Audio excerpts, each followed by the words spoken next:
சாரல் விழும் நேரம் வானவில்லை போலே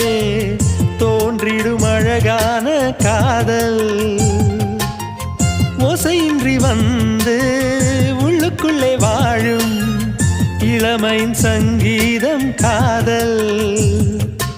ரயிலின் ஓசை இங்கே சுகநாத ஸ்வரங்களாக இதயம் இரண்டும் இணைந்து ஓடுமா அழகு பாதம் பார்த்து அவன் சுப்பிரபாதம் பாட சினுங்கும் கொலுசு சுருதி சேர்க்குமா